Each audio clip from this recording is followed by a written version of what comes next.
What if luck wasn't a blessing, but a warning? He never failed, never lost, and even death couldn't touch him. But when reality itself started bending around his every thought, he realized the truth. This wasn't luck. He was something the universe feared. Like, subscribe, and let's begin. Do you know what the worst part of omnipotence is? Most people would probably answer loneliness. They would imagine an all-powerful being standing above everyone else, isolated from the rest of existence. It sounds poetic, doesn't it? But they would still be wrong. The worst part is boredom, real boredom, the kind that slowly destroys your ability to feel excitement, fear, anticipation, or even desire itself. But I guess I should start from the beginning. When I was a child, I thought I was simply lucky. Not normal lucky, of course, the terrifying kind. Whenever I opened Pokémon booster packs, I always got the card I wanted. Not most of the time, not almost always.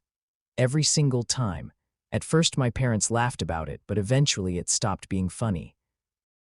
I still remember the day my father jokingly bought 20 lottery tickets after seeing me pull another impossible card from a pack. All 20 tickets won. After that, he never played again. At the time, I didn't understand why he looked at me differently afterward. Now I do. Humans are terrified of things that ignore probability, especially when those things look human. And as I grew older, the strange incidents only became worse. Games always favored me. Arguments somehow ended in my favor even when I was objectively wrong. Teachers liked me too much. People trusted me too easily. Every gamble succeeded. Every investment exploded in value.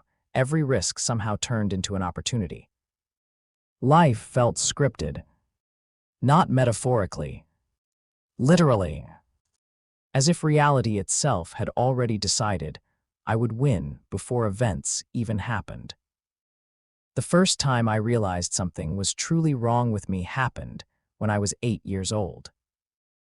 A truck lost control near an intersection while my mother and I were crossing the street. I still remember the sound vividly. Screaming tires, metal grinding against concrete, people yelling in panic. My mother grabbed my arm so hard it hurt. And for the first time in my life, I felt fear. Real fear. I remember thinking one simple thing. I don't want to die. The truck stopped instantly. Not naturally. It didn't skid. It didn't hit another car. It simply stopped moving as if reality itself had been paused for a brief moment. Everything became silent. No wind. No sound. Nothing. Then the world suddenly resumed. The truck collapsed sideways and crashed violently into a traffic pole while people screamed around us. Everyone called it a miracle. But miracles are random.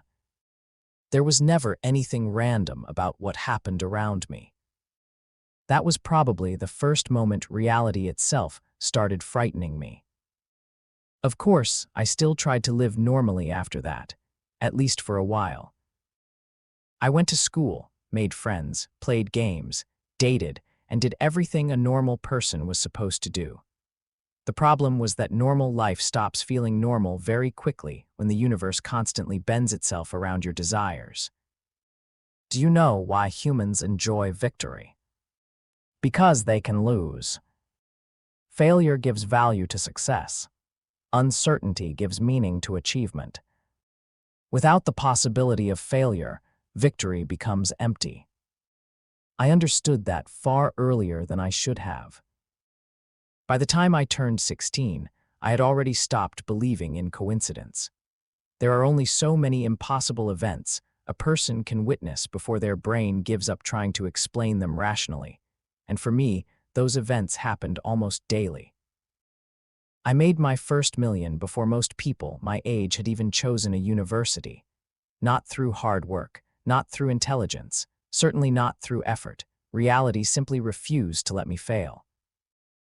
Every investment I touched exploded in value. Stocks rose for no reason after I bought them. Cryptocurrency projects that should have collapsed somehow survived just long enough to make me absurd amounts of money before dying immediately afterward. Once, during a sleepless night, I randomly invested in a company because I liked the sound of its name. 3 weeks later, it became one of the biggest technological breakthroughs of the decade.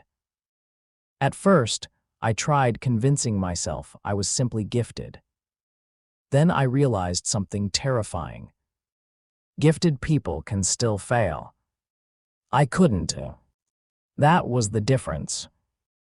Even when I made terrible decisions, reality corrected them for me. Mistakes transformed into opportunities.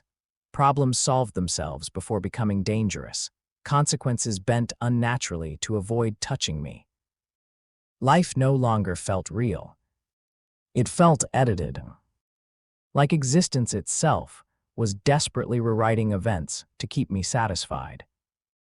People often fantasize about unlimited luck. They imagine wealth, influence, beautiful women, luxury, and power. What they fail to understand is that desire only has value because it can remain unattainable. The moment every wish becomes guaranteed, the emotional reward disappears completely. I learned that painfully early. At 17, I entered underground poker circles out of boredom. I wasn't there for money. Money had already stopped meaning anything to me long ago. I simply wanted to feel uncertainty again. I wanted to lose. Instead, I became a nightmare. Cards aligned themselves perfectly every single game. Dealers became nervous around me without understanding why. Dice rolled impossible combinations repeatedly. Roulette wheels ignored probability itself. At one point, a man sitting across from me suddenly stood up and accused me of cheating. I remember staring at him in genuine confusion because I truly wasn't cheating. How could I cheat when the universe itself had already decided the outcome before the cards were even dealt? Security searched me anyway. Of course, they found nothing. The casino owner personally apologized afterward and offered me money, private rooms, expensive alcohol, and enough privileges to satisfy almost anyone on Earth. I declined everything. Not because I was humble. Because I was bored. That was always the problem. No matter what I obtained, the satisfaction disappeared instantly. A new car became meaningless after 10 minutes. Luxury apartments became empty rooms. Relationships became predictable. Even pleasure itself started feeling mechanical. There was no tension left in my life. No uncertainty. No risk. Nothing resisted me. Do you understand how horrifying that actually is? Humans are not designed to live without resistance. Struggle gives meaning to existence. Without obstacles, life becomes hollow. And slowly, I began realizing something even worse. Reality wasn't merely helping me anymore. It was adapting to me. The first truly disturbing incident happened shortly before my 18th birthday. I was walking home late at night after leaving another private poker gathering when I noticed a man following me through the street. Normally, I wouldn't have cared. But something about him felt wrong. He wasn't trying to hide his presence. He simply walked behind me at a constant distance, matching my pace perfectly no matter how fast or slow I moved. Eventually, I stopped and turned around. "So," I asked calmly, "are you going to keep following me all night?" The man froze instantly. For a few seconds, neither of us spoke. Then he asked a question I still remember perfectly. "What exactly are you?" Not who. What? I laughed at the time because it sounded absurd, but the man didn't laugh back. He looked genuinely terrified, not nervous, not intimidated. Terrified. As if standing near me triggered some instinctive fear buried deep inside him. "You should not exist," he whispered. The moment he said those words, every streetlight around us exploded simultaneously. Glass shattered across the road. The entire street fell into darkness. And for the first time in years, I felt something. Excitement. Not because I was scared, but because reality itself had reacted emotionally to the conversation. The man ran away immediately afterward, disappearing into the darkness without looking back once.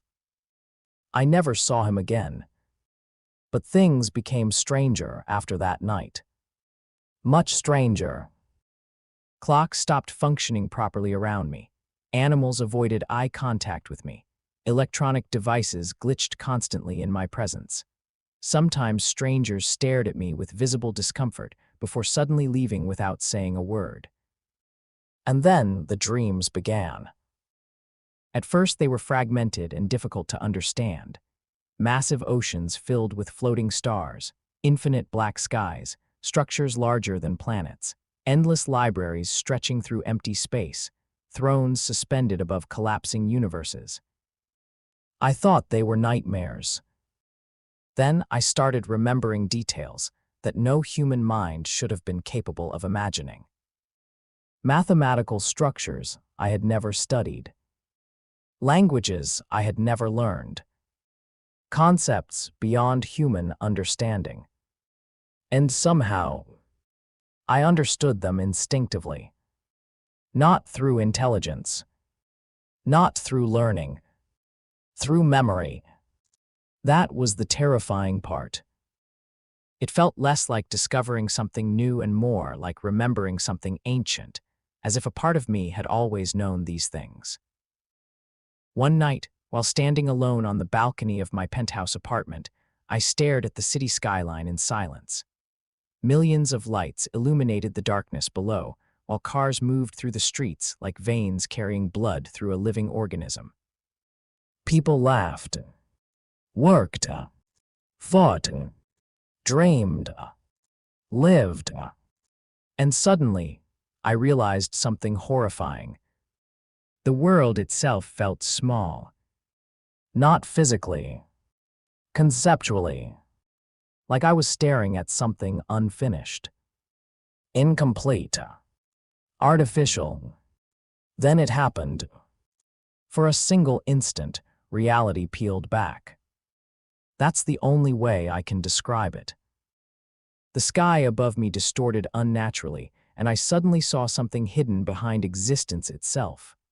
Not a god, not a creature, not a person. A structure. An invisible framework supporting reality itself. Rules. Laws. Systems. The mechanisms controlling existence. And somehow, I understood them perfectly. The moment that happened, I realized a truth that completely shattered my understanding of reality. The laws of the universe were not absolute. They were merely rules. And rules could be broken. And the moment I understood the rules of reality, something beyond reality noticed me. By the time I entered high school, I had already accepted one simple truth. The world was broken around me. Not metaphorically. Literally. At first I tried to rationalize it. Humans are very good at lying to themselves when reality becomes uncomfortable. I told myself I was simply talented, smarter than average, more observant, better at reading people. That explanation died quickly. Because intelligence cannot explain impossibility. I remember one particular exam during my second year. I hadn't studied at all, not because I was confident, but because I genuinely forgot the test even existed. When the teacher handed me the paper, I realized immediately that I knew almost none of the answers. For the first time in a long while, I thought, maybe this time I'll finally fail. 10 minutes later, the fire alarm rang. Students panicked and rushed outside while teachers tried to organize the evacuation. During the confusion, another student accidentally dropped his answer sheet directly onto my desk. Every answer I needed was right there in front of me. I stared at the paper for several seconds without moving. Not because I was surprised, because I wasn't surprised anymore. That was the disturbing part. Reality always corrected itself. Always. The moment something inconvenienced me, the world twisted unnaturally to remove the obstacle. And the older I became, the more aggressive those corrections started feeling. At first, they were subtle. Small coincidences. Convenient timing. Lucky guesses. But slowly, the universe stopped pretending. One evening, I was crossing the street while looking at my phone when a car sped through a red light. I heard the horn too late. The impact should have killed me instantly. Instead, the driver suffered a heart attack before reaching me. The car crashed into a nearby pole less than 2 meters away from where I stood. I remember staring silently at the wreckage while people screamed around me. Ambulances arrived minutes later. Police officers questioned witnesses. Everyone called it tragic. But all I could think was, reality protected me again. Not skillfully. Not naturally. Desperately. As if existence itself was terrified of letting me die. That realization changed something inside me. Up until then, I had mostly been passive. I let reality bend itself around me without questioning it too deeply. After that accident, I started experimenting. Carefully at first, then more aggressively. I wanted to understand the limits of whatever I was. One night, I sat alone inside my apartment and placed a coin on the table in front of me. 10 heads in a row, I whispered. The coin landed on heads 10 consecutive times. No hesitation. No probability struggle. No resistance. It simply obeyed. I increased the difficulty afterward. 20 times. 50. 100. The result never changed. Eventually, I stopped feeling impressed. So I moved on to larger experiments. Traffic lights changed before I reached them. Rain stopped whenever I wanted to walk outside. Elevators arrived instantly. People canceled meetings moments before inconveniencing me. Even technology behaved unnaturally around me. Computers stopped lagging in my presence. Internet outages restored themselves seconds after irritating me. Once, an entire server failure fixed itself immediately after I muttered, "How annoying." That was the first moment I genuinely considered the possibility that reality could hear me. The thought should have sounded insane. Instead, it felt obvious.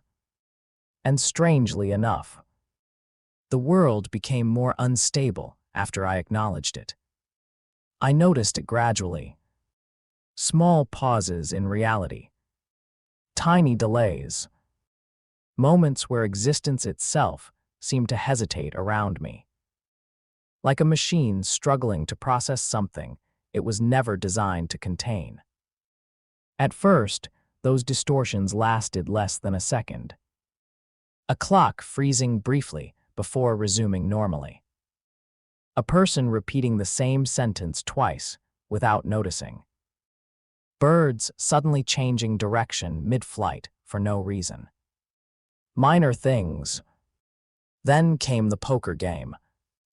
The moment I finally realized I was no longer dealing with luck. The game took place beneath a luxury hotel in Tokyo.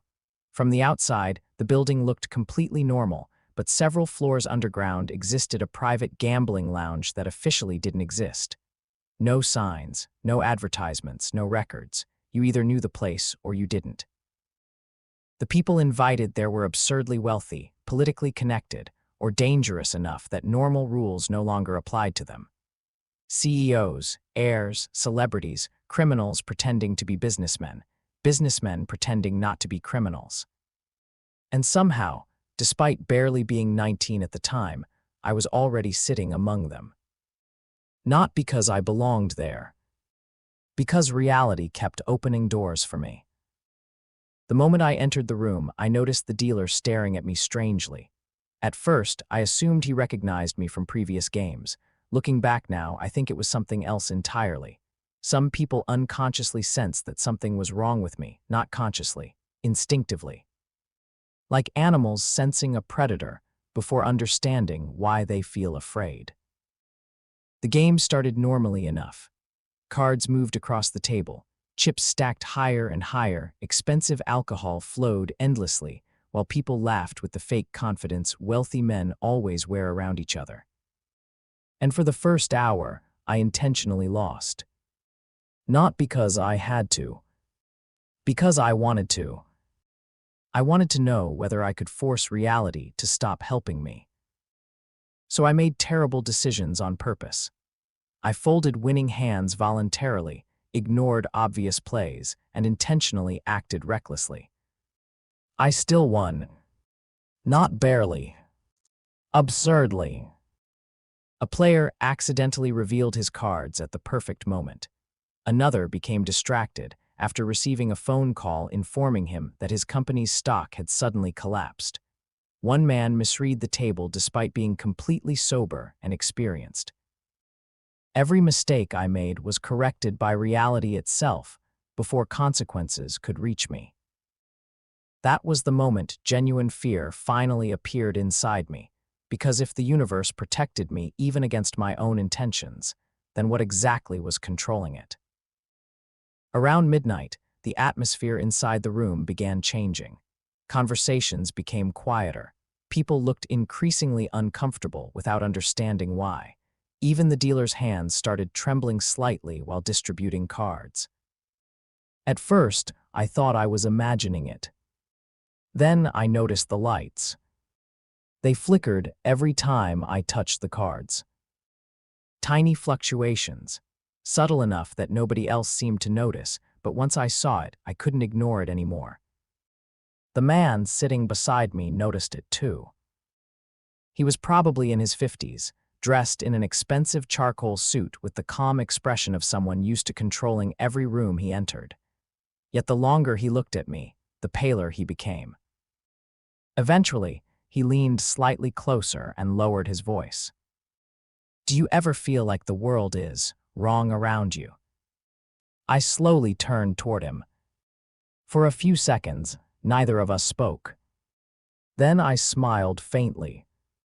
"All the time." The moment those words left my mouth, every light inside the lounge shut off simultaneously. Darkness swallowed the room instantly. Several people shouted in surprise while chairs scraped violently against the floor, but the panic lasted less than a second before something even stranger happened. Silence. Not normal silence. Absolute silence. The kind that feels unnatural the moment you experience it, oppressive, empty, like reality itself had suddenly stopped breathing. And somehow, despite the darkness surrounding us, I could still see perfectly clearly. That was the strangest part. The entire room looked frozen in time. A glass remained suspended mid-fall beside one of the tables. Playing cards floated motionless in the air. The dealer was trapped in the middle of blinking. No movement. No sound. No time. For several seconds, reality itself seemed paused. Then something moved. Not inside the room. Beyond it. At first, I thought it was merely a distortion hidden inside the darkness. Then, I realized the darkness itself was watching me. The sensation is difficult to describe properly. Imagine standing at the edge of an infinite ocean before suddenly realizing the ocean is alive and aware of your existence. That's what it felt like. For the first time in my life, something looked back at me. Not a human, not an animal, not even a god. Something larger, something beyond language itself. And despite never hearing an actual voice, I instinctively understood its meaning. You should not exist. The exact same sentence again. My heartbeat slowed slightly, not because I was afraid, but because I was curious. For the first time since my birth, something in existence was resisting me. I took a single step forward.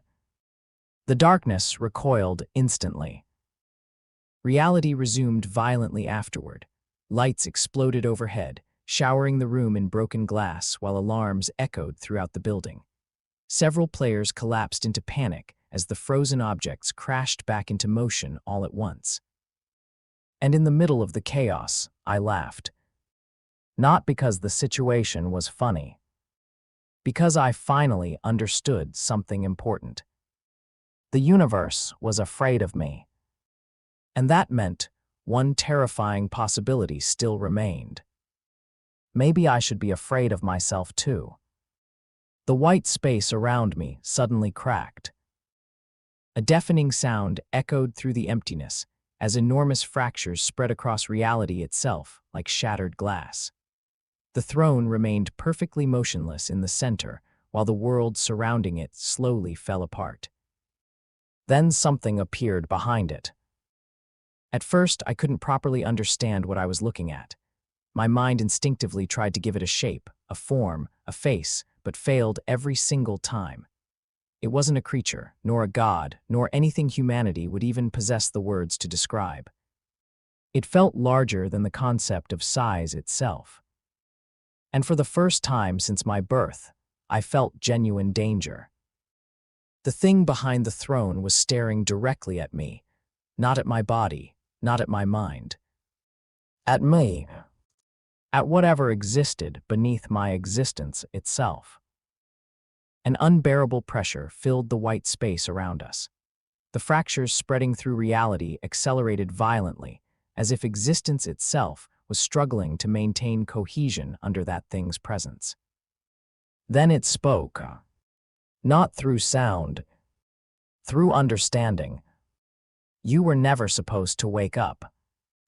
The moment those words reached me, I opened my eyes violently inside my apartment. Everything around me was shaking. The walls cracked loudly while books fell from shelves, and the lights overhead flickered uncontrollably.